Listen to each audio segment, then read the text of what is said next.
Mainit ang araw sa lungsod ng Maynila. Kumakapit sa balat ang alikabok at usok ng mga sasakyan. Sa ilalim ng flyover, isang batang lalaki ang nakaupo sa gilid ng bangketa. Madungis ang kanyang suot na sando, butas-butas na short pants at nakapaa sa ibabaw ng semento na tila may alikabok ng maraming taon.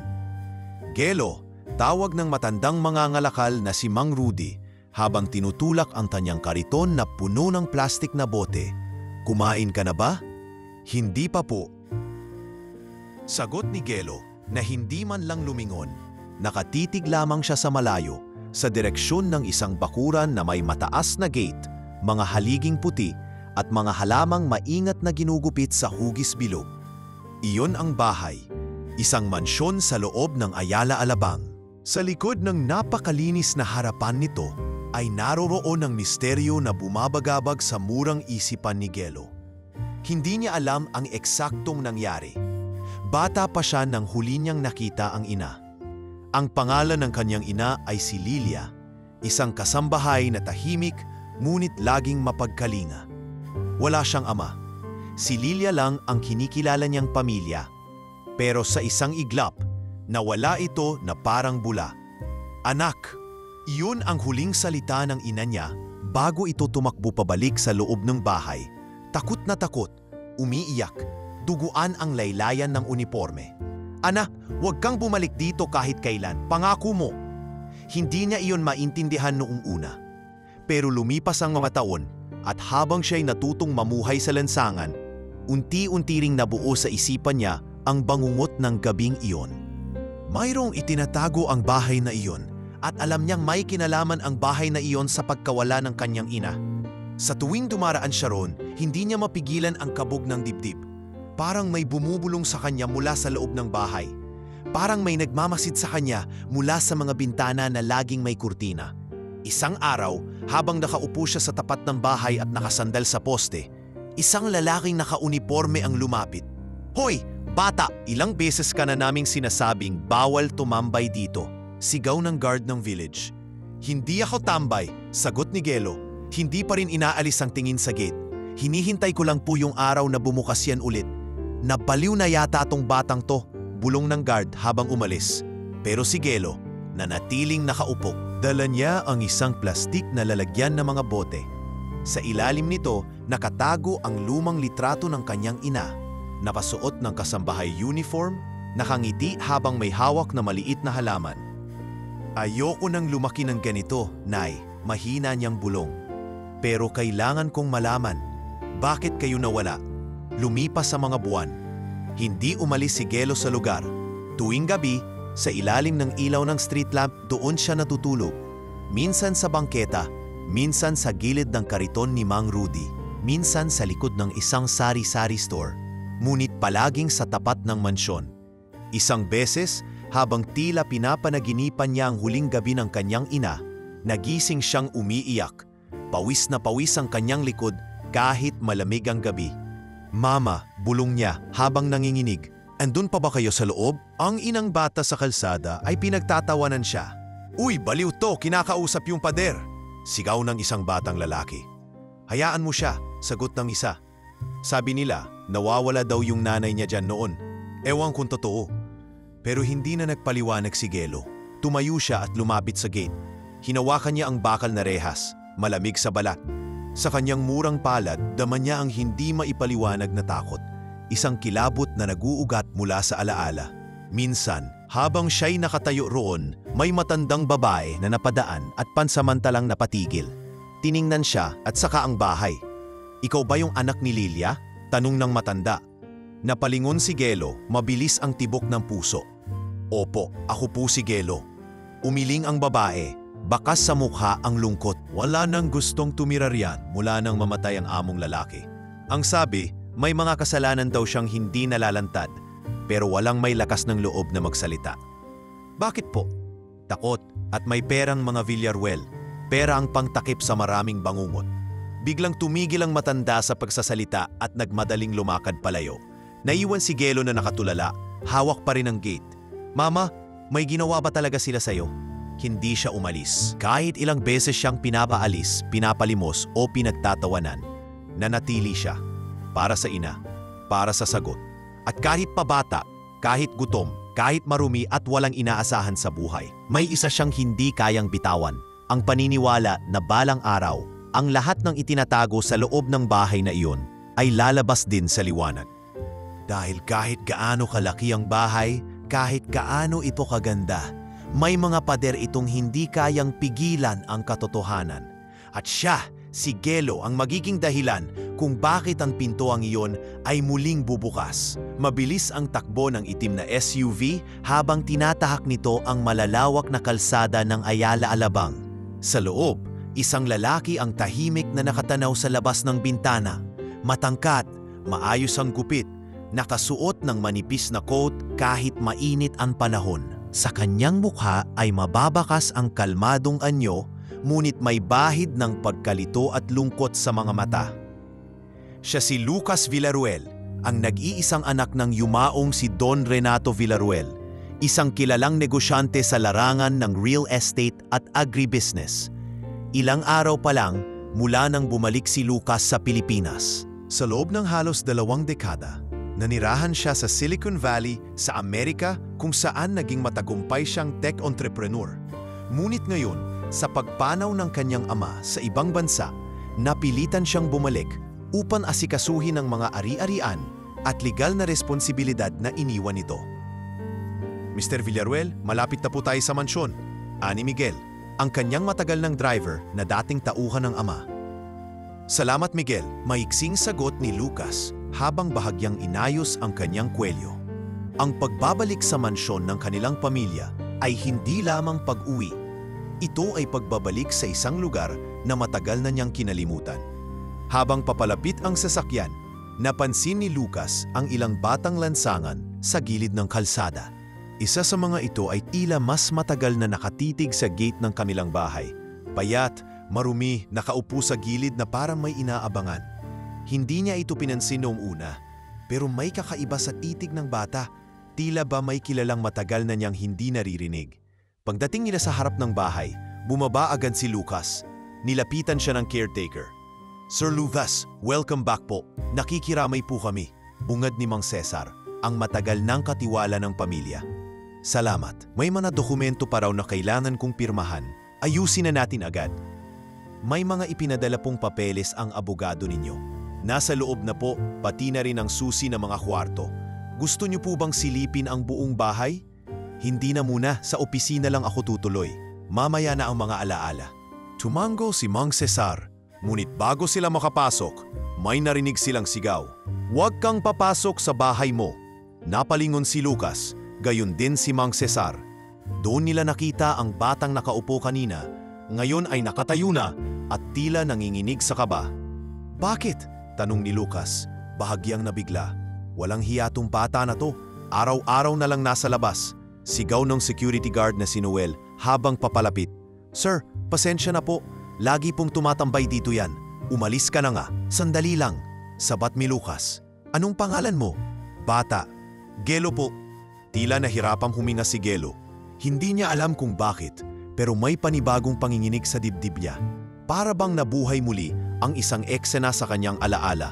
Isang babae, duguan ng palad, tumatakbo papunta sa pinto. Bakit mo ko pinigilan? Tanong muli ni Lucas. Basta huwag kang papasok muna, may masama dyan. Napakamot ng ulo si Lucas. May masama? Sira na naman ang ulo niyan, Ani Noel. Baka gusto niyong ipakulong na lang namin. Hindi, hayaan niyo na lang, bata lang naman, gutom siguro. At tuluyan nang pumasok si Lucas sa bahay. Sa unang hakbang pa lang niya sa loob ng mansyon, bumalot na agad ang kakaibang lamig sa dibdib niya. Hindi dahil sa aircon, kundi parang may matagal nang hindi gumagalaw sa loob ng bahay na biglang nagising. Makalipas ang ilang araw, pinatawag ni Lucas ang kanyang abogado upang ayusin ang mga dokumento ng ari-arian. May plano ka bang ibenta ito? Tanong ng abogado habang nakaupo sa dating tanggapan ng ama ni Lucas. Hindi pa sigurado, pero baka... I'm planning to build a tech hub. Marami pa akong gustong gawin sa Pilipinas. Magandang idea yan. lalo't maraming investors na interesado. Pero Sir Lucas, gusto ko lang pong sabihin, ang bahay na to, maraming history, may mga kwento-kwento. Baka gusto nyo munang i-assess ang buong lugar. Anong klaseng kwento? May mga kasambahay noon na hindi na raw nakabalik sa probinsya nila. Mga nawawala. Pero chismis lang naman, napatahimik si Lucas. Muling bumalik sa isipan niya ang batang sigaw ng batang Gelo. May masama, huwag kang papasok. Makalipas, ano nga ba talaga ang laman ng bahay na ito? Bago matulog isang gabi, tumayo siya sa hallway papunta sa basement. Isinara niya ang ilaw at tumitig sa dilim. Wala siyang makita, pero may naramdaman siyang malamig na hangin na galing sa ibaba. Tila may boses sa utak niya na bumulong, halos di marinig. Hindi ka dito pinalaki para lang umuwi. Binalikan mo kami. At sa labas, sa ilalim ng poste ng ilaw, naroroon pa rin si Gelo. Nakatitig sa bintana ng mansyon. Hindi umaalis. Hindi nagsasalita. Hindi rin natutulog. At para sa kanya, nagsisimula pa lang ang lahat. Mainit ang tanghali noon nang muling dumaan ang convoy ni Lucas Villaruel sa harap ng mansyon.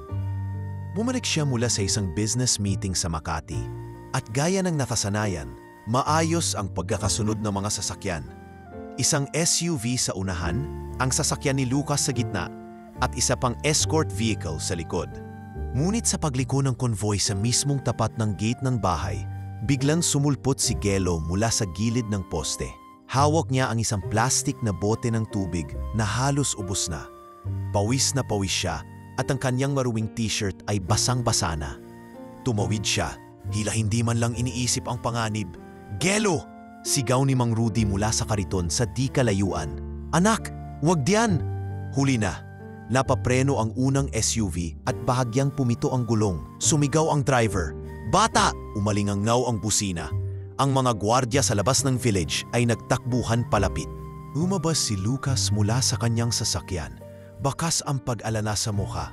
Pagkababa niya, agad niyang nakita ang batang nakahandusay sa kalsada. Hindi naman nasaktan pero halatang natulala. "Buhay pa siya?" tanong ni Lucas sa driver habang lumalapit.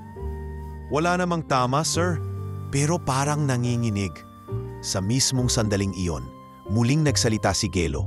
Nanginig ang boses niya. Parang may laman ang bawat salita. "Huwag kang papasok sa bahay mo. Huwag kang papasok sa bahay mo." Paulit-ulit. Hindi malakas, pero may lalim ang tono. Tila may sinasabi hindi lang para kay Lucas, kundi para sa kung anumang nilalang na nakikinig. Napahinto si Lucas. Lumingon sa bahay. Tila sumikip ang dibdib niya. "Anong problema sa bahay ko?" tanong niya. Mahinahon, ngunit seryoso ang tinig. Hindi sumagot si Gelo. Umiling lang ito, sabay balikwas mula sa pagkakahiga. Tumayo siya at biglang tumakbo palayo, pabalik sa gilid ng kalsada. "Pakawalan niyo siya," utos ni Lucas sa security. "Huwag niyong sasaktan." "Sir, hindi niyo ba nakita? Halos masagasaan na. Delikado yon." "Gutom lang ang bata," sagot ni Lucas. "Hayaan niyo, ako na ang bahala." Makalipas ang ilang minuto, bumalik si Lucas sa bahay. Pero may iniwan sa kanyang isipan ng tagpo. Ang boses ng bata, ang pananalita nitong paulit-ulit. At higit sa lahat, ang paningin sa mga mata nito. Ilang araw ang lumipas, habang binabalikan ni Lucas ang kanyang mga plano para sa tech hub na itatayo. Hindi niya maiwasang maisip si Gelo. Sa kabila ng kanyang abalang schedule, pinasulyapan niya ang footage ng CCTV sa harap ng bahay. Sa kanyang pagtataka, gabi-gabi, may batang nakatayo sa tapat ng gate. Hindi gumagalaw, hindi nagsasalita, nakatitig lang. Isang gabi, lumabas siya mismo para kumpirmahin. Suot ang puting t-shirt at short. Tumayo siya sa gilid ng gate. Doon niya muling nakita si Gelo. Nakaupo sa tabi ng poste, halos kasinlaki ng bit-bit niyan sako ng mga bote. "Bakit ka palaging nandito?" tanong ni Lucas. Tahimik ang boses. "Bantay ako rito," sagot ng bata. "May masama sa bahay na yan." Napakunot no si Lucas. "Anong ibig mong sabihin?" "May mga taong hindi na lumabas mula riyan. Katulad ng nanay ko." Tahimik ang hangin. Ang mga salitang iyon ay parang tinaga sa puso ni Lucas. "Nanay mo?" "Opo, si Lilia, kasambahay dati." Biglang nagbalik sa alaala ni Lucas ang pangalan. Lilia. Tila narinig niya na ito dati. Pero hindi niya maalala kung kailan o paano. Hindi siya sumagot. Tahimik siyang lumakad pabalik sa loob. Ngunit ngayong gabi, hindi siya mapakali. Kinabukasan, tinawag niya ang dating katiwala ng kanyang ama, si Mang Cesar. Cesar, may kasambahay ba si Papa noon na ang pangalan ay Lilia? Napahinto si Mang Cesar. Ah, opo sir. Matagal na po yun. Mababait ang mga yun. Pero may insidente noon. Anong klaseng insidente? Basta po, umalis na lang siya bigla. Hindi na bumalik. Umalis o pinauwi? Hindi ko po alam sir. Basta mula ng araw na yon, pinasara na po ni Don Renato ang basement. Lahat kami pinagbawalang bumaba roon. Wala na ring nagtangkang bumanggot pa kay Lilia. Tahimik si Lucas. Tila unti-unting nagbubuo ang isang imahe sa kanyang isipan. Isang imahe ng bahay na hindi lang tahanan, kundi imbakan ng mga tanong. Sa isang sandali ng pag-iisa, tinanong niya ang sarili. Bakit hindi ko ito nalaman noon? At bakit ngayon lang lumalabas ang lahat? Muli siyang dumungaw sa bintana. Naroon pa rin si Gelo. Hindi siya alingaw-ngaw, hindi siya delusyon. Isa siyang paalala. At ngayon, hindi na ito basta simpleng pagkikita sa daan.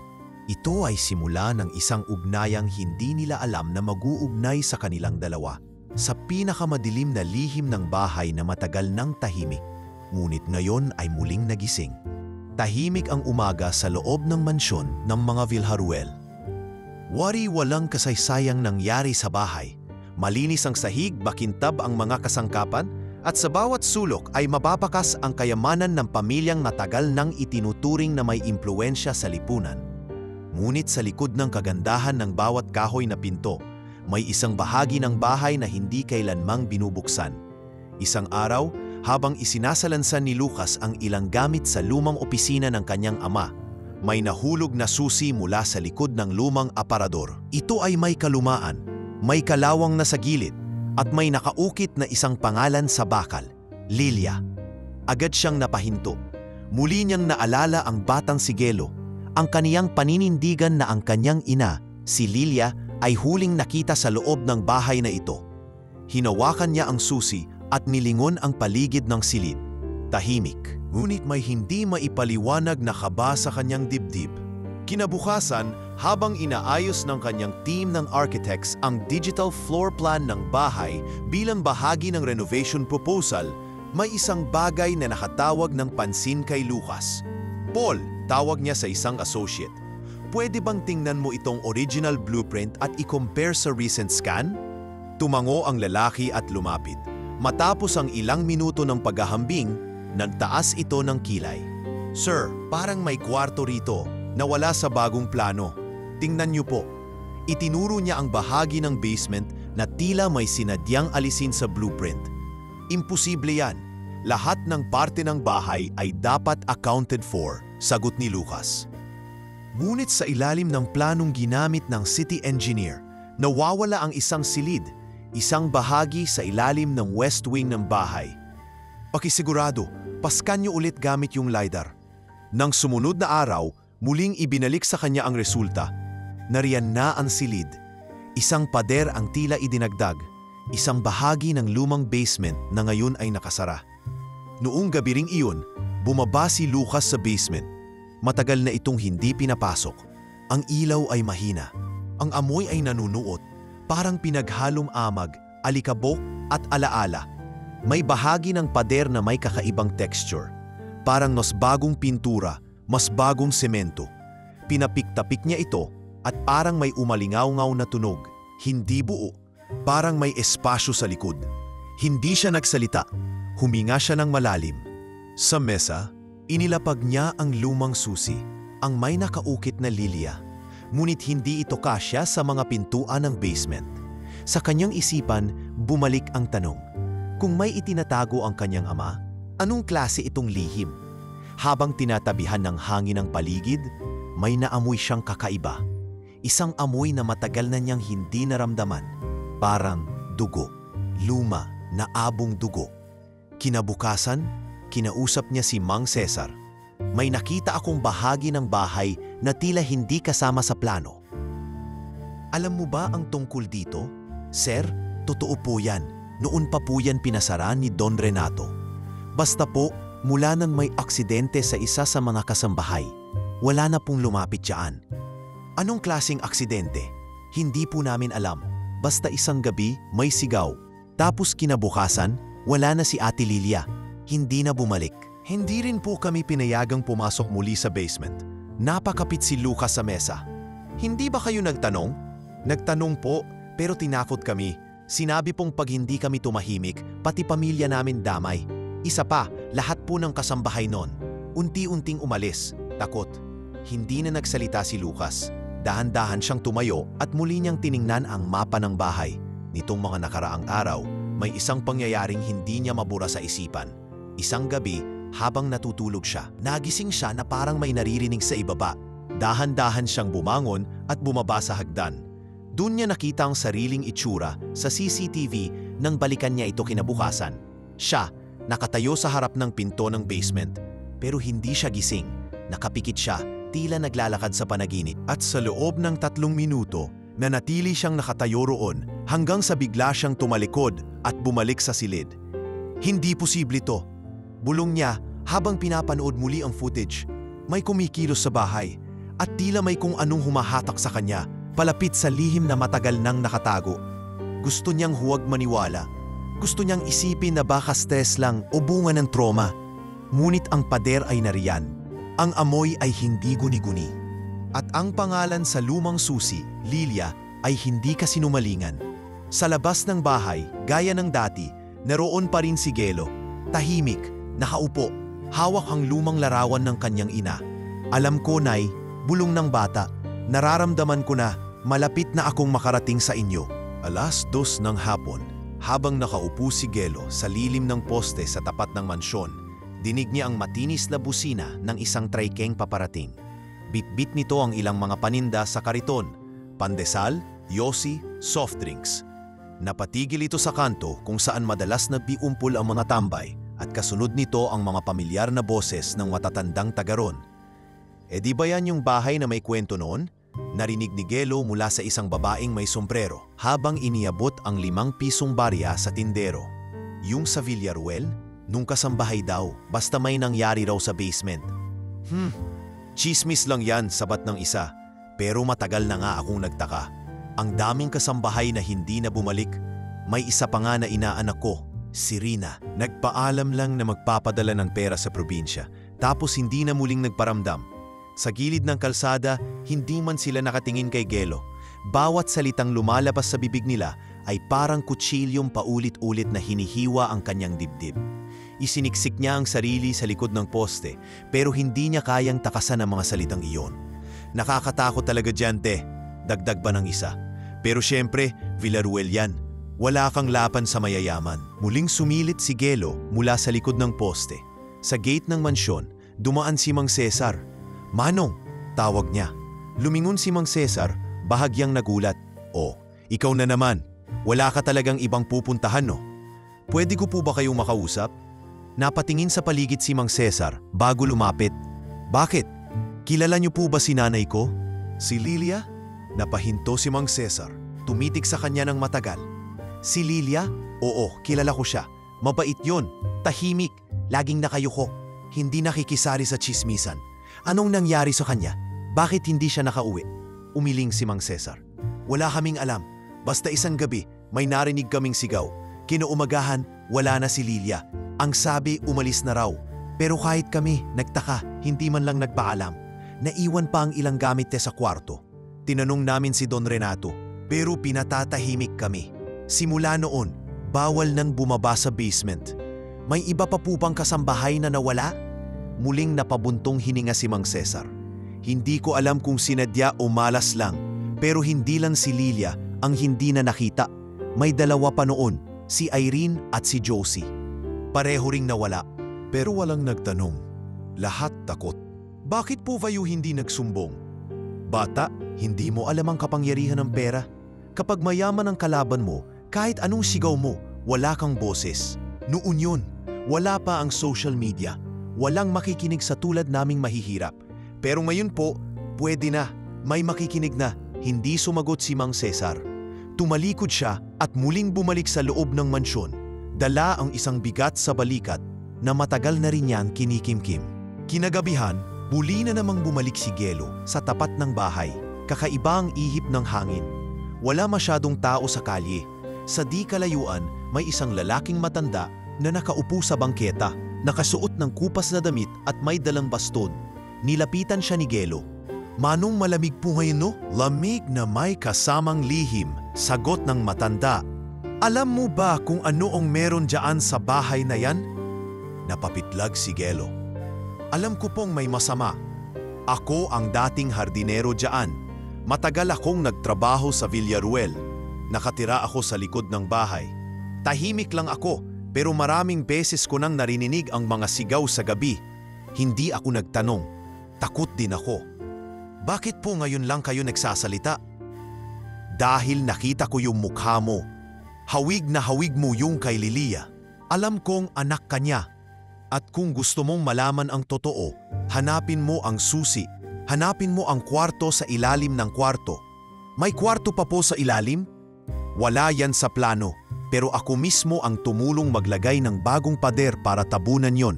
Akala ko noon, simpleng renovation lang." Pero pagkatapos nun, biglang hindi na bumalik si Lilia. "Pwede niyo po bang ituro kung nasaan yon?" "Hindi ko na alam kung nandyan pa yung palatandaan. Pero kung makikita mo yung ilaw na umukurap sa hallway, yun ang daan pababa." Umakyat ang balahibo ni Gelo. Sa likod ng kanyang murang katawan ay gumuguhit ang matinding takot at pangako. Kinabukasan, sinubukan ni Gelo na pumasok muli sa loob ng gate. Sa kabutihang palad, nakita siya ni Lucas na papalapit. "Gelo, anong ginagawa mo rito? May gusto po akong ipakita, pero kailangan ko ng tulong niyo." "Anong klase?" "Kailangan nating buksan yung basement." Napatingin si Lucas sa bata. Hindi na siya nagulat. Parang bahagi na rin ng bahay si Gelo. Parang alam nitong lahat ng hindi niya alam. At sa unang pagkakataon, tila mas handa na rin siyang buksan hindi lang ang isang pintuan sa bahay, kundi ang isang pintuan ng nakaraan na matagal nang inililihim. Ang bahay ay tahimik, pero sa mga taong nagdaan dito, ang katahimikan ay hindi kapayapaan. Isa itong hudyat na may mga boses na pilit pinatatahimik, pero darating ang araw, sila rin ang magsasalita. At sa pagkakataong iyon, ang kalye ang nagsimula ng mag-ingay. Umuulan noong gabing iyon. Malakas, ila mga luha ng langit na pilit nililinis ang kalye ng Maynila sa alikabok, dumi at alaala. Sa ilalim ng tolda ng isang saradong karinderya, nakasilong si Gelo. Suot ang kanyang sira-sirang hoodie na binigay ni Mang Rudy noong taglamig. Mahigpit ang pagkakayakap niya sa sarili, habang ang kanyang mga mata ay nakatuon pa rin sa mansyon. Hindi na ito basta bahay para sa kanya. Isa na itong nilalang. Isang bagay na humihinga, tahimik ngunit mabigat, puno ng mga panaghoy na mga nawala. Naglalaban sa kanyang isipan ang takot at pangako. Ngunit ngayong hawak na niya ang ilang piraso ng katotohanan mula sa dating hardinero. Hindi na siya pwedeng umurong. Kinabukasan, tumungo siya sa gate ng bahay ng mas maaga. Hindi siya pinigilan ng gwardya. Mas naging pamilyar na siya sa kanila. Lalo na't may basbas na ng mismong may-ari ng bahay. Paglapit niya sa pinto, lumabas si Lucas. Nakasuot ito ng simpleng polo at pantalon. Ngunit halata ang puyat sa mga mata. "Maaga ka, ani Lucas." "Hindi na po kasi ako makatulog. Kailangan ko na pong malaman ang totoo," sagot ni Gelo. Tahimik na tumango si Lucas. "Halika, bumaba tayo." Magkakasunod silang bumaba sa basement. Si Gelo, si Lucas at si Mang Cesar na ngayoy tahimik lang ngunit halatang kabado. Pagdating sa dulo ng hagdan, tinuro ni Gelo ang bahagi ng pader na medyo nakaumbok. "Dito po yung sinasabi ng hardinero," ani Gelo. Iningnan iyon ni Lucas, tapos lumapit at tinapik ang bahagi, kunog guwang, hindi solid. "May espasyo nga sa likod," wika ni Lucas habang lumilingon kay Mang Cesar. "Sir, hindi ko po alam na may ganito. Hindi po ito parte ng original layout. Tawagin mo si Paul. Magdala ng maliit na drill at huwag mong ipaalam kahit kanino." Ilang oras lang ang lumipas. Dumating si Paul kasama ang isang tauhan. Sa loob ng kalahating oras, natanggal ang ilang bahagi ng semento. Sa likod nito, may lumang kahoy na pinto. Maalikabok, may kalawang na kandado. Walang handle, bulong ni Lucas. Hinalungkat ni Gelo ang kanyang pulsa at inilabas ang lumang susi, iyong may nakaukit na lilya. Inabot niya ito kay Lucas. Subukan niyo po ito. Isinaksak ni Lucas ang susi. Isang klik ang narinig. Bumukas ang pinto. Sa likod nito ay isang makipot na silid. Wala pang 5 metro ang haba. Mababa ang kisame. May mesa, isang sirang kama, ilang lumang damit. At sa gitna ng sahig, may mga bakas ng lumang dugo. Napatapit si Gelo sa dingding. Napaluhod sa sahig. Dito siya huling nakita. Dito siya huling sumigaw. Bulong niya. Hindi alam ni Lucas kung ano ang mararamdaman. Gulat? Lungkot? Galit? O isang uri ng kahihiyan na hindi niya kayang hugasan ng kahit anong yaman. Totoo ang lahat ng sinabi mo, ani Lucas habang nakaluhod din sa tabi ni Gelo. Diyos ko, Lilia. Sumandal si Gelo sa pader. Minsan po sa panaginip ko, tinatawag niya ako. Hindi ko maintindihan noon, pero ngayon alam ko na. Hindi siya umalis, hindi siya tumakas, hindi siya pinauwi. Tiningnan ni Lucas ang paligid ng silid. Sa ibabaw ng mesa, may nakasukbit na pendant, isang lumang kuwintas na may litratong itim at puti. Sa larawan, isang babae, nakangiti, may hawak na sanggol. Ikaw to, ani Lucas, habang inaabot ang pendant kay Gelo. Tumulo ang luha ni Gelo. Ito piyo suot ng nanay ko. Lagi po niya tong suot. Sabi niya, kahit mawala siya, dadalhin niya ako saan man siya mapunta. Walang nagsalita ng ilang sandali. Tanging katahimikan at marahang pag-iyak ng bata ang naroon. Ilang linggo ang lumipas, nagdesisyon si Lucas na pansamantalang itigil ang renovation ng bahay. Ipinatawag niya ang abogado ng kanilang pamilya at kinonsulta ang ilang dokumento. Kung gusto mo, ani Lucas kay Gelo, maaari kitang dalhin sa isang lugar kung saan mas ligtas ka. May foundation ako para sa mga batang tulad mo. Doon ka muna habang inaayos nating lahat. Hindi ko po iiwan yung nanay ko, sagot ni Gelo. Kahit papatay na siya, dito muna ako. Napailing si Lucas. Ayokong manatili ka sa paligid ng ganitong bahay, pero naiintindihan ko. Kaya habang narito ka, ako ang bahala sa'yo. May pagkain ka, matutulugan, paaralan kung gusto mo? Salamat po, mahina ngunit matatag na sagot ng bata. Mula noon, araw-araw ay sinusubaybayan ni Lucas ang kalagayan ni Gelo. Pinagawan niya ito ng pansamantalang silid sa likod ng bahay. Malinis, may kama, damit at aklat. Nang una ay hindi pa rin sanay si Gelo. Takot pa rin siya tuwing gabi. May mga pagkakataong nagsisigaw siya sa panaginip. Umiiyak, kinakalabit ang mga dingding. Ngunit unti-unti sa bawat araw na lumilipas, natututo siyang huminga ng mas malalim, matulog ng mas mahaba, at mumiti ng hindi pilit. Isang hapon, habang nagpipinta siya sa isang papel gamit ang regalong watercolor ni Lucas, tinanong siya nito, anong pinipinta mo? Yung silid po, pero hindi na madilim. Ginawa ko pong may bintana. Para may araw na pumapasok. Tumango si Lucas, sabay sabing, pagkatapos nito, ipapabukas ko na rin ang buong basement. At pag nahanap ko pa ang iba pang dokumento ng ama ko, sisiguraduhin kong may managot. Hindi lang po yun. Sana po may makita pa kayong iba. Baka hindi lang po si Mama ang nasa ilalim ng bahay na to. At doon, nagtagpo ang dalalang sugat. Isang batang ulila at isang lalaking pinalaking nakapikit sa katotohanan. Pareho silang nasugatan ng parehong bahay. Pero sa kauna-unahang pagkakataon, pareho rin silang nagsimulang maghilom. Muling naging abala ang loob ng mansyon ng mga Villarruel. Hindi na ito tahimik gaya ng dati. Araw-araw ay may mga manggagawa, mga abogado at ilang opisyal na kumakaway kay Lucas mula sa labas ng gate. Sa unang tingin, parang normal lang ang lahat. Parang isa lamang itong lumang bahay na inaayos ng bagong tagapagmana para muling tumindig sa gitna ng lumulubog na alaala ng nakaraan.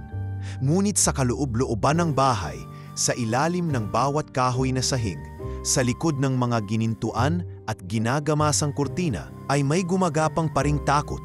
At hindi lang si Gelo ang nakakaramdam nito.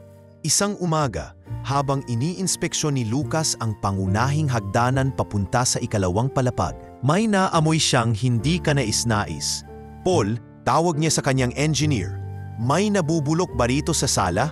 "Ayos naman po ang lagay, sir. Nagpabango pa kami kahapon. Baka galing sa kusina?"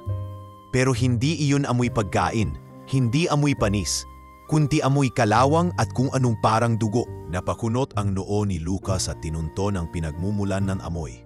Umikot siya mula sala, papunta sa may paanan ng hagdan, kung saan naroon ang malaking karpet na hindi pa naiaangat mula noong namatay ang kanyang ama. Ibinigay niya ang utos, "Alisin niyo tong karpet na to. Gusto kong makita ang ilalim." Maya-maya, sabay-sabay na hinatak ng dalawang trabahador ang karpet at doon sila napahinto. May batik ng kulay maitim na pula sa sahig, patuyo na, tila luma. Pero may kasamang patak ng bagong mansa sa gilid na parang muling tumulo. Napatingin si Lucas kay Paul. "Sigurado ka bang walang sinaktan dito?" "Wala pong naaksidente, sir. Wala ring sugatan sa mga tauhan. Pa-check ang CCTV ng sala nitong nakaraang 3 gabi." Kinabukasan, habang binabalikan nila ang footage, may nakita silang kakaiba. Sa oras ng madaling araw, lumabas sa kamera si Lucas. Suot ang pantulog, walang tsinelas, tila inaantok. Bumaba siya ng hagdan at tumayo mismo sa gitna ng sala. Tumitig sa carpet ng halos 5 minuto. Walang kibo, walang galaw. "Sir, kayo po to," bulong ni Paul. "Oo, pero hindi ko maalala na bumaba ako ng ganong oras. Para po kayong nasa trance." "Ito na naman," sabi ni Lucas habang pinapindot ang next clip. Sa sumunod na gabi, pareho. Si Lucas bumaba ulit sa mismong lugar at sa pangatlong gabi, mas nakakakilabot. Tila may inaabot siya sa sahig. "May hawak ako," bulong ni Lucas. "Pero hindi ko makita kung ano." "Sir, baka may dapat kayong kausapin na propesyonal," ani Paul. Maingat ang tono. "Baka trauma lang po to." Pero hindi yon trauma. Hindi inyon guni-guni. Sa lumang library ng ama niya, naghanap si Lucas ng kahit anong tala tungkol sa bahay. Doon niya muling natagpuan ang isang lumang notebook. May pangalan ng kanyang ama sa takip. Sa loob nito ay puro drawing, mga floor plan, mga layout ng kwarto, at isang espesyal na bahagi na may heading, "Project Salubong." "Project Salubong?" bulong ni Lucas. Ang diagram ay nagpapakita ng dating floor plan ng mansion. Pero sa likod ng sala ay may karugtong na kwarto, isang secret passage na tuluyang isinara ng kanyang ama gamit ang reinforced wall. Tila may ugnayan ito sa pader na binuksan nila ni Gelo kamakailan. Tinawag niya si Mang Cesar. "Alam mo ba ang tungkol sa Project Salubong?" Nanlaki ang mata ng matanda. "Sir, yan po ang tawag ng Don sa basement project noon. Pero bawal kaming makialam. Isang beses lang po ako pinababa roon para mag-ayos ng ilaw, pero hindi ako pinapasok sa loob." "May mga kasambahay bang nagtrabaho roon?" "Opo, si Lilia, si Josie at si Irene. Lahat sila pinapapasok kapag gabi." "Walang ibang engineer, kontratista?" "Lahat pinili ng Don, sariling tao niya. At laging sila sulalang ang nasa ibaba." "May pumalit ba sa kanila nang mawala sila?" "Wala na po. Pinasara na ang basement at sinabi niyang may aksidenteng nangyari. Pero walang bangkay, walang investigasyon." Hindi na nagsalita si Lucas. Pero sa isipan niya, tila nagsisimula ng tumugma ang mga piraso ng palaisipan. Sa loob ng sala, habang mag-isa siyang nakaupo sa dating silya ng ama, may napansin siyang maliit na uka sa pader malapit sa bookshelf. Isang parang pintuan, ngunit may takip. Hinawi niya ang mga libro, pinindot ang gilid ng pader, at bahagyang bumuka ang bahagi nito. Isang maliit na silid ang lumitaw, walang ilaw, pero may nakaimbak sa loob mga box ng file, tapes, at ilang lumang damit. Inisa-isa niya ang mga laman. Doon niya nakita ang isang name tag, Josie R. Kasunod ang isang maliit na baraha na may fingerprint. Tumayo siya. Agad pinatawag si Gelo. Pagdating ni Gelo, tinanong niya ito, "Gelo, nakita mo na ba to?" Tiningnan ng bata ang name tag. Tumango siya. "Si Ate Josie, kaibigan po ng mama. Lagi po siyang nagdadala ng tinapay sa akin dati kapag sinusundo ko si mama tuwing linggo." Hindi siya nakauwi, di ba?" Hindi po, pareho sila. Nawala rin. Tumindig ang balahibo ni Lucas. Gelo, kung may pangalan tayong dalawa na natagpuan, posibleng may iba pa. Hindi lang si Lilia ang iniwan dito. At sa panahong iyon, sa gitna ng lumang sala, sa gitna ng mga furniture na pinagsawaan ng panahon, ay parang humihinga na muli ang bahay. Hindi para manakot, hindi para gumanti, kundi para magsalita. At kung sino man ang makikinig, sa pagkakataong ito, ay kailangang may lakas ng loob para tumanggap sa mga kwentong pinilit ilibing sa mga pader na matagal nang binuo upang hindi na muling mabuksan. Lumipas ang ilang araw na tahimik, ngunit hindi mapayapa. Lalo lamang sumidhi ang tensyon sa loob ng bahay, lalo na't araw-araw ay may bagong natutuklasan si Lucas. Mula sa mga dokumento, blueprint at mga gamit na palihim na itinago ng kanyang ama. Para sa kanya, hindi na ito simpleng pagtuklas ng nakaraan. Isa na itong moral na laban. Ngunit kahit na unti-unti nang nabubuksan ang mga misteryo ng lumang mansyon, hindi pa rin siya makatiyak kung anong buo ang kwento. May kulang, may hindi pa malinaw. Samantala, si Gelo naman ay halos hindi na makatulog. Araw-gabi ay nananaginip siya ng parehong imahe. Ang kanyang ina, duguan, nakatayo sa pintuan ng isang silib, umiiyak, saka dahan-dahang isinasara ang pinto habang sinisigaw ang kanyang pangalan. Gelo, anak, huwag kang papasok dito. Huwag kang lalapit. Magigising siyang pawis na pawis, nangingingig at palaging tila may nililingon sa kanyang likod. Isang linggo ng umaga, habang abala si Lucas sa paghahanda ng mga papeles para sa lokal na pulisya, isang aksyon na pinili na niyang gawin para sa legal na hakbang sa mga natagpuang ebidensya, tumawag sa kanya ang isang tauhan. Sir, wala po ngayong schedule na meeting sa labas. Tama po. Wala, bakit? Sagot ni Lucas habang nakatingin sa kalendar niya. May nagsabi po sa labas sa papunta na raw kayo. May nakita pong sasakyan na papasok sa village. Sabi po ay kayo daw ang may-ari. Napakunot ang noo ni Lucas. Hindi ako lumalabas ngayon. Wala akong pinadala. Kasunod noon, isang tawag ang dumating. Isa sa mga staff ng real estate company ng pamilya. Sir, may grupo po ng mga taong mayon sa labas ng mansyon niyo. May mga kontraktor. May lalaki pong balbasarado na nagpapakilalang bagong caretaker. Pinapasok po ba sila? Hindi. Sagot ni Lucas, walang sinumang inutusan ko na pumasok o magtrabaho ngayong araw. Dito na siya nagsimulang kabahan. Agad siyang bumaba sa sala, pero wala si Gelo sa paligid. Sinuyod niya ang buong bahay, silid, likod, basement. Wala ang bata. Nang lumabas siya sa gate, may ilang kalalakihang tila may minamadaling ipasok sa loob. May daladalang mga gamit, sledgehammer at flashlight. At doon, sa kabilang bahagi ng palsada, nakita niya si Gelo, nakasigaw, tila desperado. Huwag kang papasok sa bahay mo.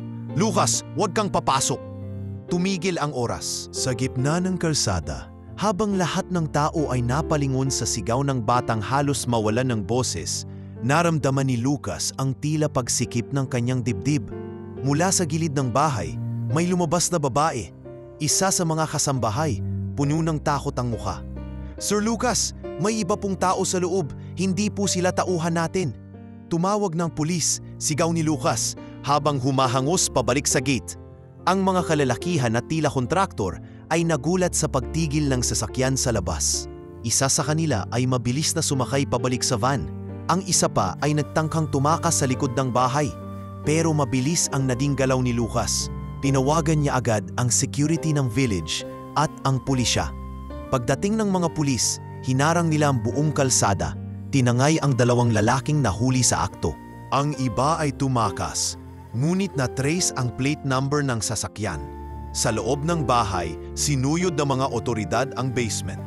At doon, sa ilalim ng trapal at manasirang plywood, natuklasan ang isang bagong hukay.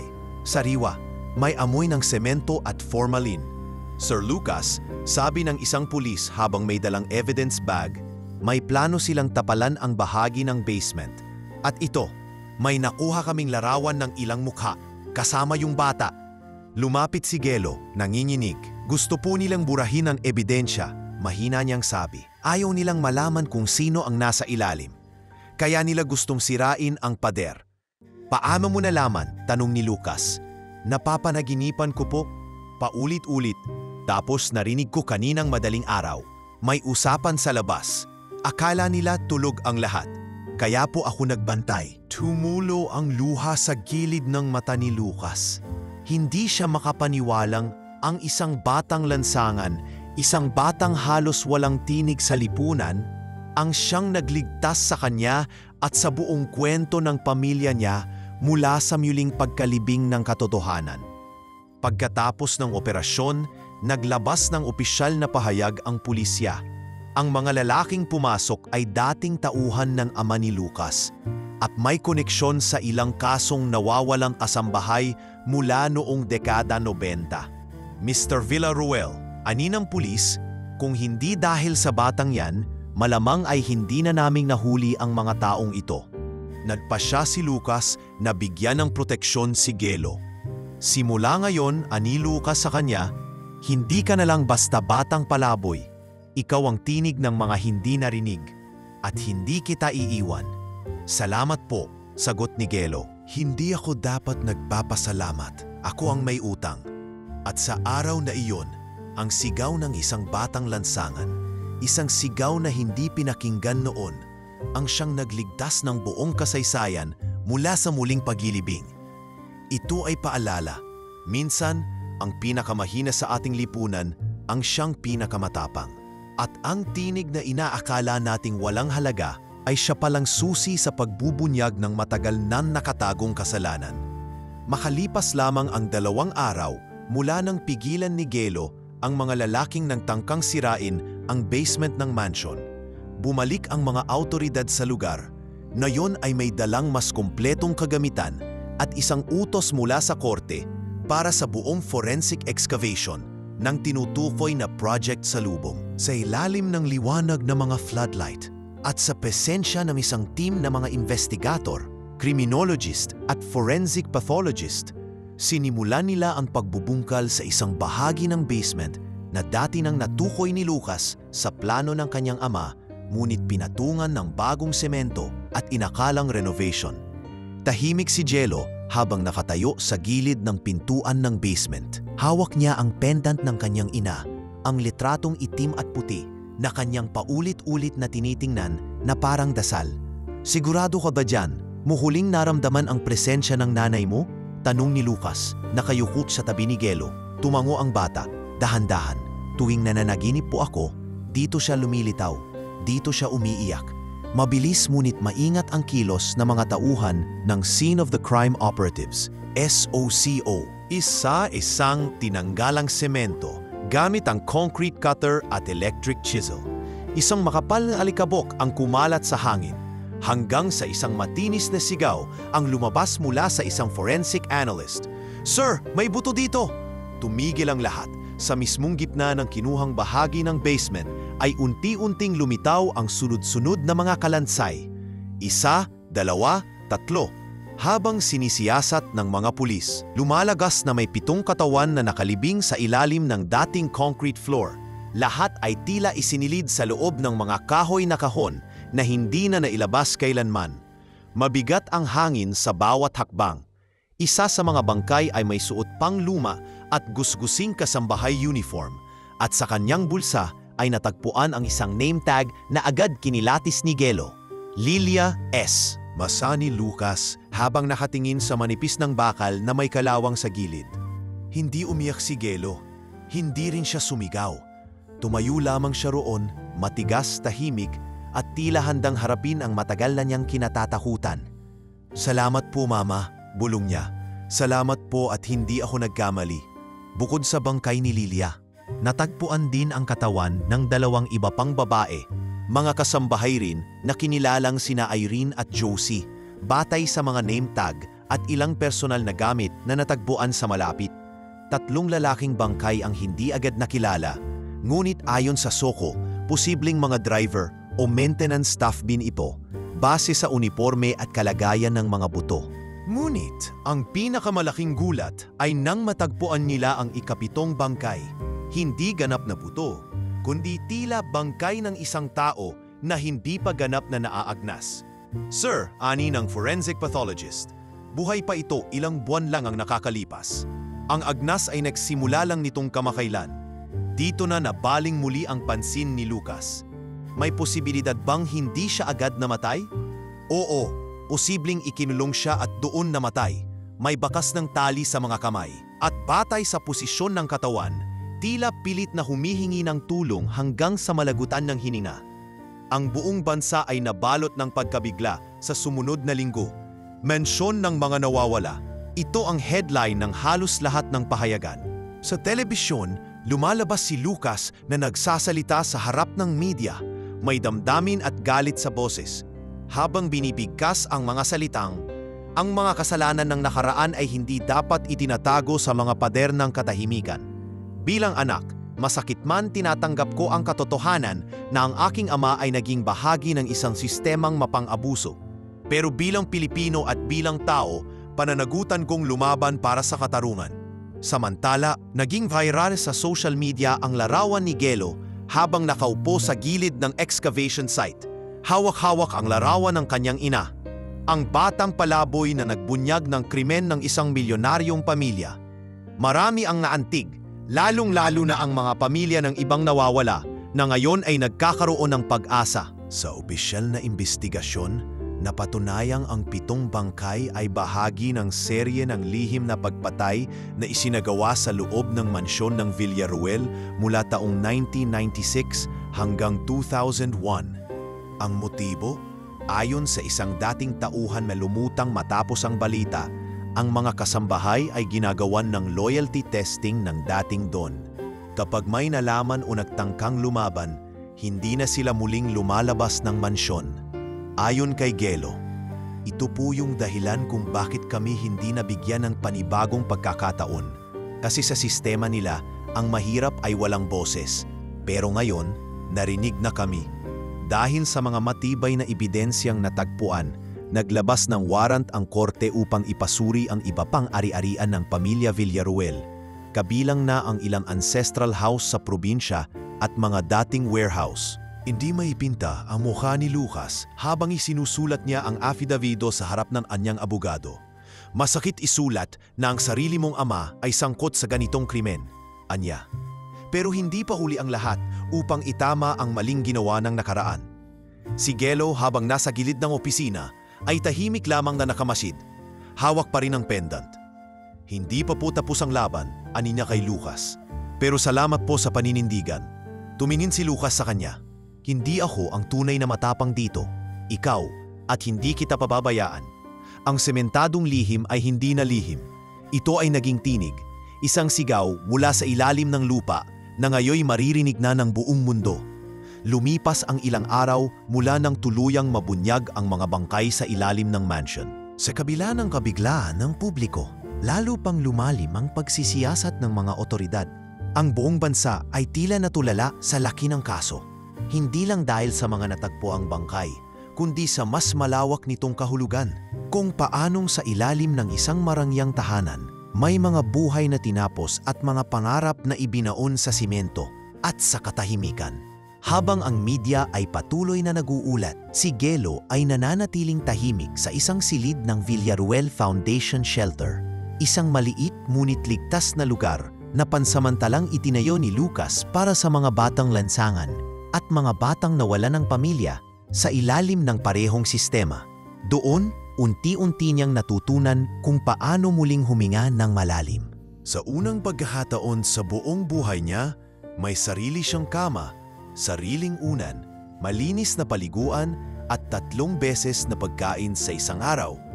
Isang araw, habang nagpipinta siya sa lamesa gamit ang mga bagong art materials na bigay ni Lucas, nilapitan siya ni Aling Vangi, ang matandang tagapamahala ng shelter.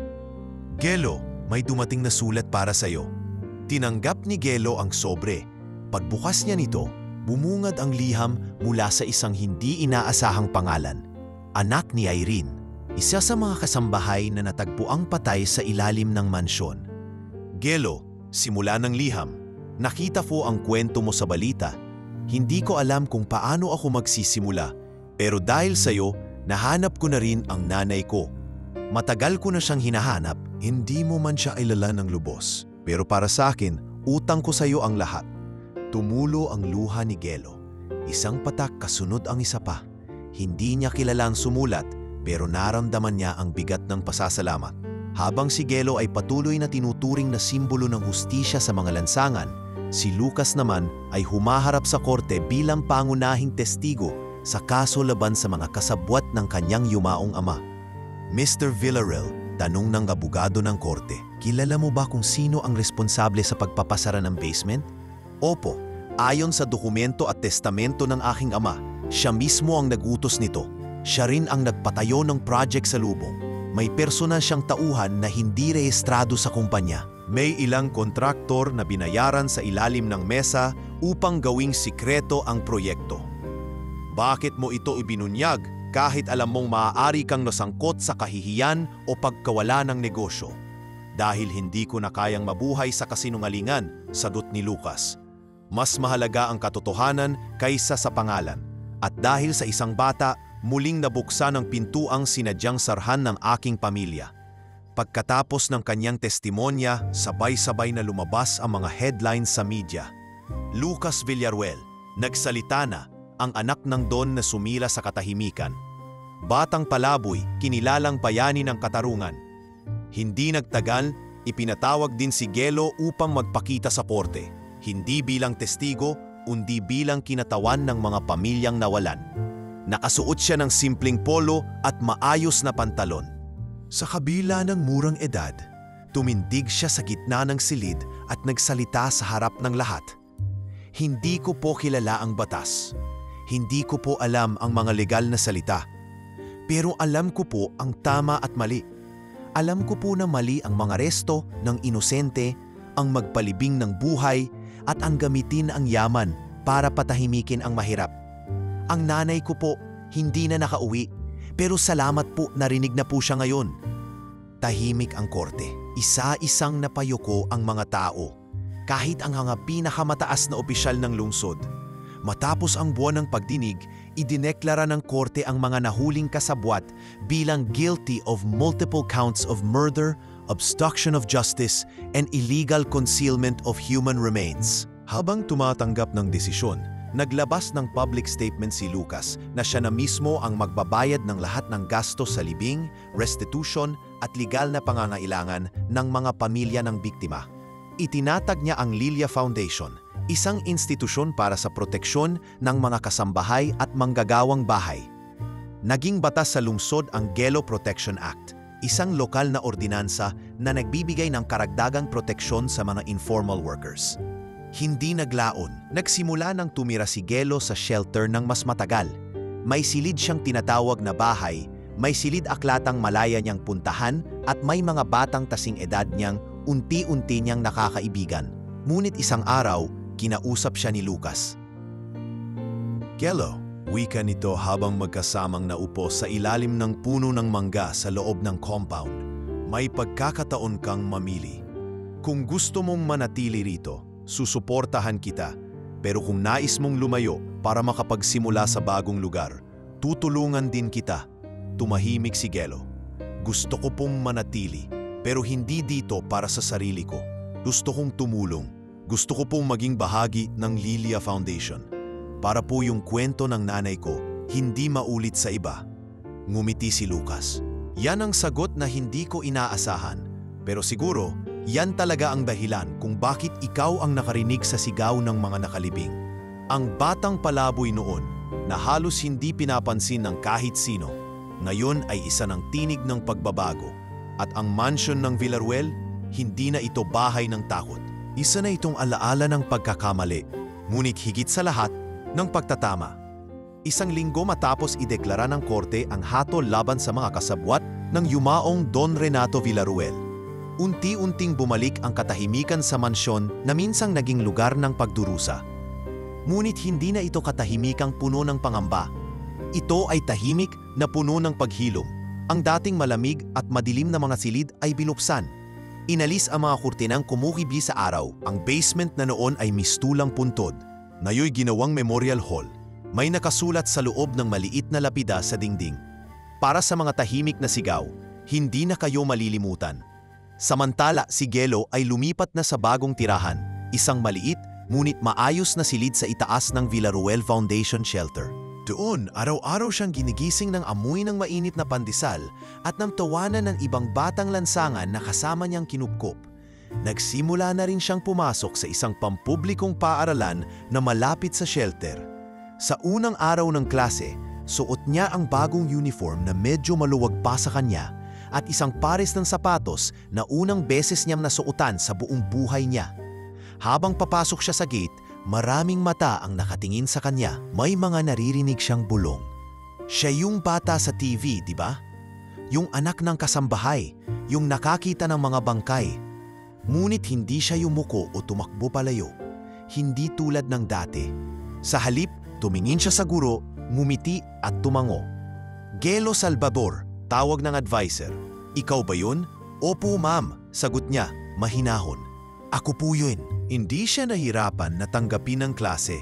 Sa katunayan, marami ang lumapit sa kanya. Sa break time, tinanong siya ng isang kaklase, "Bakit ka pa bumalik sa eskwela? Sikat ka na." Umiling siya at sinagot, "Kasi gusto kong maging handa.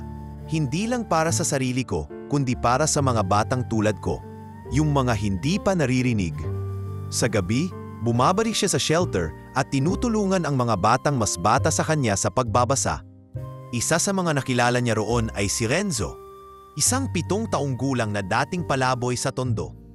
"Kuya Gelo," tanong ni Renzo isang gabi, "totoo po ba na may multo sa lumang bahay?" Ngumiti si Gelo, sabay sabing, "Hindi multo ang nandoon, Renzo.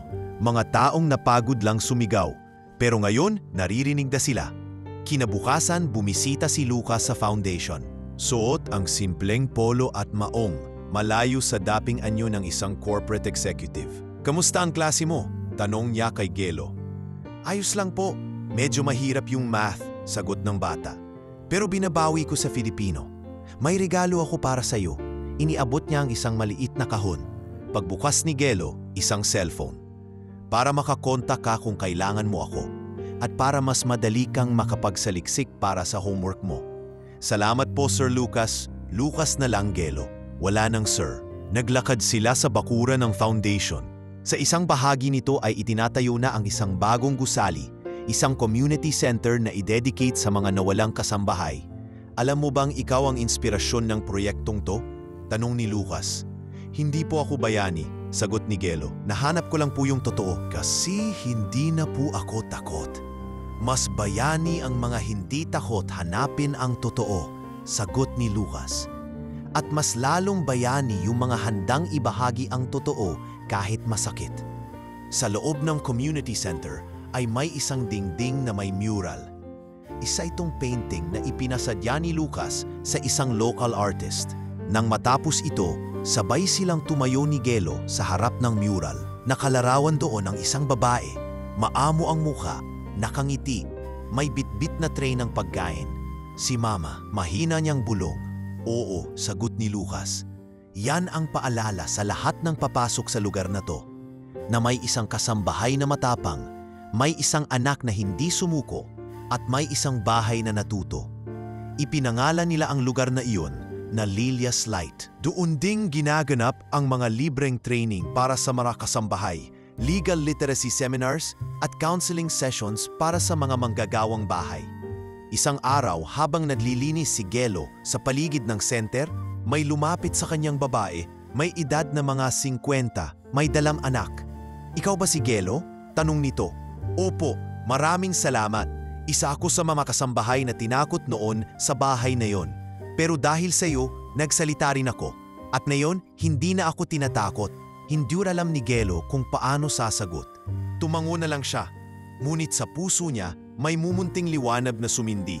Sa wakas, hindi na siya ang batang palaboy na tumatakbo sa kalsada. Bitbit ang larawang kupas ng kanyang ina. Ngayon, isa na siyang kabahagi ng liwanag. Isa sa mga humugot sa dilim. At sa kanyang puso, nanatili ang pangako na habang may bata pang tulad niya, habang may boses na hindi naririnig, habang may ina na nawawala, mananatili siyang nakatayo. Tahimik, matatag, at palaging handang sumigaw. Ngunit ngayon, hindi na para pigilan ang isang kapahamakan, kundi upang ipaalam sa lahat, naririnig na kayo. Lumipas ang mga buwan, At ang pangalan ni Gelo ay hindi na lang bahagi ng isang balita. Isa na itong simbolo. Sa bawat panayam ng media, sa bawat seminar ng Lilia Foundation, sa bawat sulok ng community center na pinangalan sa kanyang ina, nakaukit na ang kanyang kwento. Ngunit kahit gaano kalayo ang kanyang narating, may mga anino pa ring pilit sumusunod sa kanya. Hindi ito mga aninong multo sa panginin ng iba, kundi mga aninong nakabaon sa alaala ng isang ina, ng isang gabi ng sigaw, at ng mga mata ng batang si Gelo na noon ay wala pang kayang gawin kundi manginig sa gilid ng gate. Isang gabi, habang nakahiga siya sa kanyang kama sa silid ng shelter, nagising siyang muli sa isang panaginip. Sa panaginip, nasa loob siya ng lumang basement. Nakayuko siya, hawak ang pendant ng ina, at sa bawat sulok ng dilim ay may naririnig siyang boses. "Anak, anak, huwag kang aalis." Nang magising siya, basang-basa ng pawis ang kanyang likod. Agad siyang bumangon, lumabas sa silid at naupo sa labas ng compound kung saan malamig ang simoy ng hangin. Hindi niya namalayang lumapit si Lucas na galing rin sa kabilang gusali ng foundation.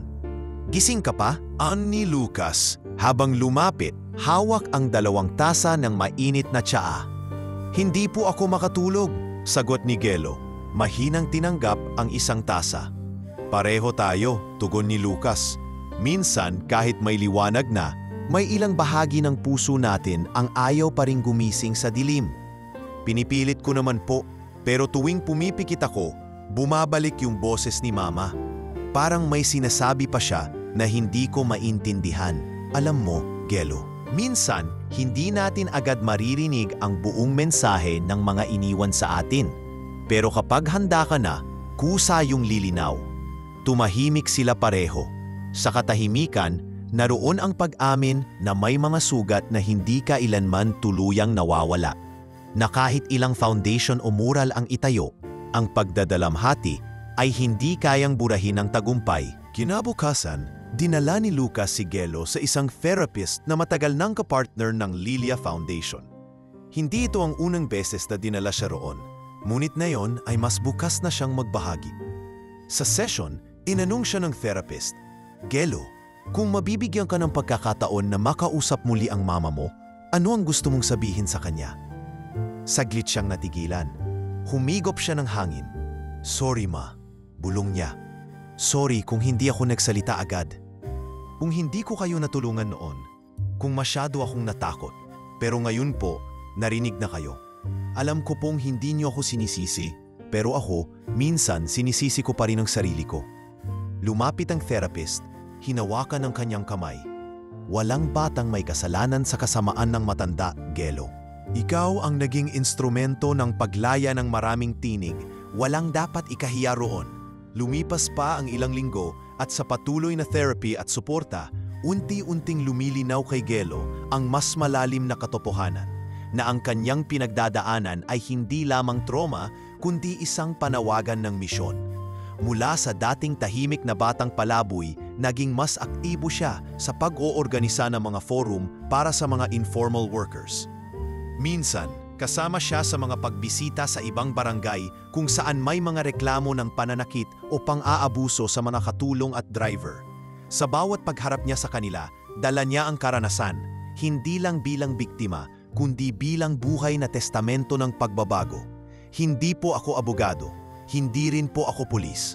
Pero kung nararamdaman niyo pong hindi kayo ligtas o pinapatahimik kayo, lumapit kayo sa amin," sabi niya minsan sa isang forum sa Tondo. Dahil hindi po lahat ng pader ay kayang humadlang sa katotohanan. Samantala, patuloy pa rin ang investigasyon ni Lucas sa ibang ari-arian ng kanyang yumaong ama. Sa tulong ng ilang dating tauhan na ngayoy unti-unting nagsasalita, nadiskubre nila ang isang lumang bodega sa Pampanga at isang ancestral house sa Bataan na hindi pa pinapasok mula noong dekada 90. Kasama si Gelo sa pagpunta sa Bataan. Hindi man ito bahagi ng obligasyon ng bata, ayaw siyang iwan ni Lucas sa likod. Sa biyahe, habang nakasakay sila sa van, tinanong ni Lucas, "Sigurado ka bang gusto mong sumama? Baka bumalik na naman yung mga alaala." Tumango si Gelo, "Kung may bata pong nakakulong pa, kung may nanay pong hindi pa umuuwi, kailangan ko pong makita." Pagdating nila sa lumang bahay, sinalubong sila ng mga kapitbahay na matagal nang nagtatanong kung bakit walang lumalabas sa bahay ng Villaruel doon. Sa tulong ng warrant at mga autoridad, sinuyod nila ang bawat sulok. Sa loob ng attic, may natagpuan silang isang kwarto na tila ginawang kwarto ng kasambahay. May lumang laruan, isang kwaderno ng dasal, at isang kahon ng mga sulat. Isa sa mga liham ay nagsasabing, "Kung hindi ako makabalik, sabihin niyo kay Anita na mahal ko siya. Sabihin niyo kay Gelo na huwag siyang matakot." Napahinto si Gelo. Si Tita Josie, tumulo ang luha sa kanyang pisngi. Isa na namang bahagi ng nawawalang kasaysayan ang muling natagpuan. At mula noon, mas marami pang lumalapit kay Gelo. Mga pamilya, mga kasambahay, mga ina at anak. Lahat may kwento, lahat may sugat. Pero ngayong may isang batang lumapit sa dilim at nagsabing, "Ako ang magbubukas ng pinto." Hindi na ganoon kadaling sarhan ng lipunan ang kanilang sigaw. At kahit may mga gabi pa ring binadalaw siya ng bangungot, hindi na siya nag-iisa. Nariyan si Lucas. Nariyan ang Lilia Foundation. Nariyan ang buong komunidad. Hindi pa tapos ang laban, ngunit hindi na rin sila babalik sa kadilimang galing nila. Sapagkat ang mga multo ng nakaraan, hindi para takasan. Ang mga multo ay narito upang paalalahanan na ang paglimot ay hindi solusyon, kundi ang pagtanggap at paglaban, upang walang bata, nanay o manggagawa ang kailanmay ilibing muli sa katahimikan. Mainit ang sikat ng araw, ngunit malamig ang ihip ng hangin. Sa gitna ng Ayala Alabang, isang araw na tila walang kakaiba, lumakad si Gelo sa pamilyar na kalsada. Suot ang kanyang simpleng t-shirt, may backpack sa balikat, at may larawan ng kanyang ina sa bulsa ng dibdib. Matagal-tagal na rin mula nang huling madaanan niya ang lumang gate ng mansion ng Villaruel. Hindi na ito mukhang bahay na may nakatagong lihim. Inalis na ang mga lumang kurtina. Pinalitan ang harapan ng mga bintana ng salamin na bukas sa araw at hangin. Sa tapat ng gate, huminto siya. Nakatingin lang, nakatayo. Dati, ang lugar na ito ay isang bangungot. Ngayon, isa na itong alaala, hindi para laging balikan sa takot, kundi upang alalahanin ang pinanggalingan. Kasabay ng kanyang pagtayo ay ang pagdating ni Lucas, sakay ng itim na kotse. Pagbaba, mumiti ito kay Gelo. "Naglakad ka lang mag-isa?" tanong ni Lucas habang inaayos ang kuwelyo ng polo nito. "Opo, gusto ko pong balikan to, mag-isa," sagot ng bata. Pero ngayon, hindi na para bantayan ang bahay. Tumingin si Lucas sa mansyon. "Handa ka na ba?" "Opo, gusto ko na pong pumasok. Gusto ko pong harapin yung bahay nang hindi na nanginginig ang tuhod ko." Sabay silang lumakad patungo sa gate. Pagbukas nito, sinalubong sila ng matamis na amoy ng damo at bagong pinturang kahoy. Na mismong sala kung saan dating natagpuan ang patak ng dugo, ngayon ay may malaking mesa na puno ng libro, painting at ilang plake ng pasasalamat mula sa iba't ibang organisasyon. Nakaupo sa paligid ang mga batang kumakain ng tinapay, naglalaro ng board games at nagbabasa. Isa sa mga batang babae, mga 6 na taon pa lang, ay lumapit kay Gelo. "Kuya, ikaw po ba si Gelo yung nasa TV?" Ngumiti si Gelo. "Ako nga, pero hindi ako artista ha?" "Salamat po kuya. Sabi ni ate, dahil daw sa'yo, may bahay na kami." Hindi siya nakasagot. Tumingin siya sa paligid. Lahat ng bagay dito ay malinis, maaliwalas at buhay. Dito na itinayo ang bagong Lilia's Light Orphanage, ang tahanan para sa mga batang nawalan ng magulang, inabuso o pinabayaan ng lipunan. Sa likod bahay, may maliit na hardin. Doon nagtatanim ng gulay ang ilang kabataan habang tinuturuan ng isang volunteer. Sa tabi nito, may munting silid-aralan na may drawing ng isang babae sa pader, babaeng may tray ng pagkain at ngiti sa labi.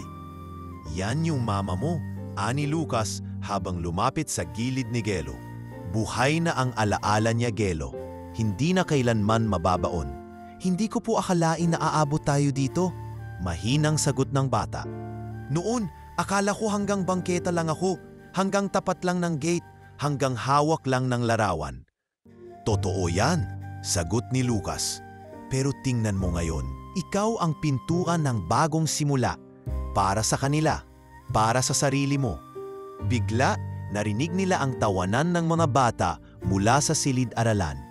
Lumapit sila at sa loob ay nandoon si Aling Vangi, nagtuturo ng tula. "Gelo, gusto mo bang ikaw ang magbasa ng susunod?" tanong ng matanda habang iniabot ang papel. Hindi agad sumagot si Gelo, ngunit kinuha niya ang papel at dahan-dahang naglakad sa harap.